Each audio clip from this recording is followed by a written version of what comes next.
Assalamu alaikum, shalom, and peace, and welcome to another edition of the Quran with or against the Bible. Today's topic is Dunya and Akhirah, the life of this world and the hereafter.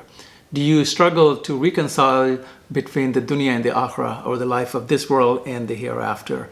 Do you feel like you have to pick and choose between this world and the hereafter? Does focusing on succeeding in the hereafter mean that you have to give up on this life or the life of this world? And conversely, working to have a good life in this world means that you have to forget or de-emphasize the hereafter. So we will look at the Quran's perspective of the Dunya and the Akhirah and see how we can actually accomplish succeeding in both the worldly life and the hereafter. Once again, this may sound like a complex topic and subject, but it can also be fairly simple. And so this is not a deep academic or religious conversation. So we'll try to keep it as simple as possible. So first examine what does dunya means. When the Quran says dunya or the life of this world, Hayatul Dunya as it's called, what does that mean, and what does Akhirah mean? We will start with Akhirah first.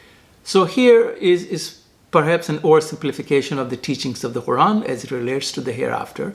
Muslims believe that there will be a day of judgment, and after that, based on our deeds and our beliefs, the good people, the people who believe and also who do good deeds or amli salihat, they will enter the paradise or the gardens. People who are evildoers and unbelievers and are transgressors and commit evil, they will enter the hellfire. But there's a lot of emphasis on the hereafter. The Quran also teaches that the life of the hereafter is permanent, is everlasting. And those who will enter the gardens will have no fear or worries, no sadness. So as the saying goes, they will be living happily thereafter. When it comes to good deeds, these are the same good deeds that everybody can relate to.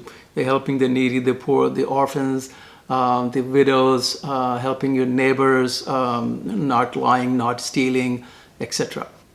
And of course, believing in one true God, believing in the prophets, believing in the Quran and the other holy scriptures, believing in the prophets, believing in the angels. So let's now review what does dunya or being engaged in the worldly affair mean. And when we say Hayatul Dunya or the life of this world, and not to get too obsessed with the life of this world, what does that really mean? And we'll review a number of verses from the Quran. So this is a verse from chapter number 57, verse number 20. Know that the life of this world is only play and amusement, prompt and mutual boasting among you, and rivalry in respect of wealth and children. As the likeness of vegetation after rain, thereof the growth is pleasing to the tiller. Afterwards it dries up, and you see it turning yellow, then it becomes straw. There's another verse from chapter number 3, Surah Al-Imran, verse number 14, and it says, beatified for people is the love of that which they desire, of women and sons, heaped up sums of gold and silver, fine branded horses and cattle and tilled land. That is the enjoyment of worldly life, but Allah has with him the best return. So again, the dunya or the worldly life that the Quran refers to quite a bit. It includes the lust and then temptations for women and of course men, heaped up sums and money, making money and being obsessed with making money and tons of money, hoarding money, jewelry, gold and silver and so on and so forth. And it also talks about having a lot of land and hoarding or wishing for land. And in today's world, we can think about if we are obsessed with luxurious mansions and exotic cars. And then the next best things, like, we got to have the next best Google Watch or the Apple Watch. Can't wait for the next iPhone version. And then, we're obsessed with everything that's got to be brand new and the next best thing. And we're just, working, and then, we want to beat the other person to get it. So that's the part of the dunya or the worldly life that the Quran does discourage. So are we obsessed with the stock market all the time? Are we obsessed with how much money we are making? Are we looking at the other person all the time to see if we can beat them in terms of how much money do we have? So in many ways, the Quran does not forbid many of these things. In other words, it's okay to make a lot of money. The Quran does not forbid making lots of money. But how you make the money is important. And the other part about making money is when we have that money, what do we do with it? Are we just hoarding it? Are we just keeping it for our own desires? Or are we spending it on others? So making money, how much money we make is one aspect, but the other aspect is how are we spending the money. That's also very critical. This is why spending the money on the needy, the wayfarers, and those who ask for money, who are in need, orphans, widows, all of that. So making a lot of money, but your intention is so that you can help others. Actually, that becomes part of worship rather than being obsessed with this dunya. But the question is engaged in the worldly affairs a bad thing, or is it forbidden? The answer is actually no, but it also depends. So it depends on many different things. So for example, it depends on how focused or obsessed we are with that activity.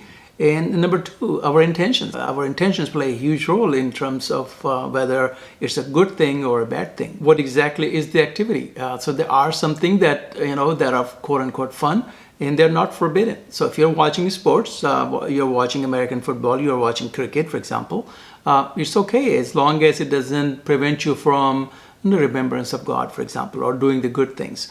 But there are certain other activities where you, quote unquote, it's fun, but it's not allowed in Islam. And so no matter what we do, so be it, so when we are at work, making a living, or when we are studying or engaged in any other thing, the question is, are we God conscious at all times? So let's review some of the passages from the Quran about life of this world versus hereafter, and what God's perspective and Quran's perspective is. Are you pleased with the life of this world, Dunya, rather than the hereafter or Akhirah? But little is the enjoyment of life of this world as compared with the hereafter. In other words, as compared with the life of the hereafter, the life of this world is nothing but a brief passing enjoyment. So another verse from Surah Al-An'am, chapter number 6, verse number 32. And it says, "And the life of this world is nothing but play and amusement. But far better is the house in the hereafter for those who are al-muttaqin, or the pious ones, or God conscious. Will you not then understand?" But the key is that we don't have to choose between this life or the life of this world versus the hereafter. In fact, this life is the one that makes our Akhirah. And not only that, but this is the only chance we have. And we won't get second opportunity or second chances, like this verse states. Those who followed will say, if only we had another turn at worldly life, so we could dissociate ourselves from them as they have disassociated themselves from us. Thus will Allah show them their deeds as regards upon them, and they are never to emerge from the fire. In other words, they will wish that they will get a second chance, but there will be a point of no return. There's another passage in the Quran that says that if you wish for only the worldly life, or the gains in this world life, that's all you'll get, and you'll get nothing in the hereafter, if that's all you're after. And it is not possible for one to die except by permission of Allah at a decree determined. And whoever desires the reward of this world, we will give him thereof. And whoever desires the reward of the hereafter, we will give him thereof. And we will reward the grateful. But there's another verse that is very specific about just wanting the goodness only in this world.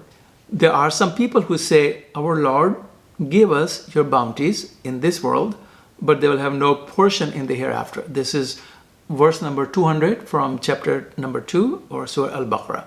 But the word that follows this particular verse is one of the most commonly recited verses and du'as, supplications by Muslims.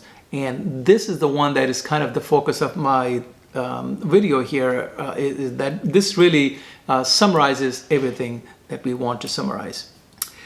And the dua is very well known, and it says, "Rabbina atina fid dunya hasana wa fil akhirati hasana wa qina azaban nar."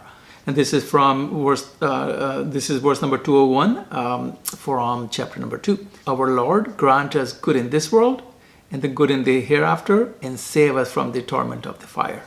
But once again, just to be clear, Islam does not forbid engaging in the worldly affairs. In fact, it forbids if you just dissociate from the worldly affairs. It encourages us to be engaged in the worldly affairs, but we have to define what those worldly affairs are, so we're not obsessed with a lot of the things that we just talked about. It's actually not the message. In fact, we do not recommend, Islam does not recommend just staying home or just worshiping God and doing the good things and not be concerned with the worldly affairs. That's absolutely not the message. Another way of looking at the Akhirah or the hereafter is really planning for the future.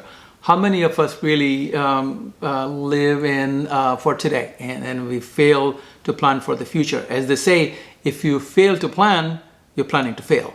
But this is actually planning for the future, the Akhirah. So those who only are thinking about today and they don't think about tomorrow, they tend to lose out when tomorrow comes because they were not prepared for tomorrow.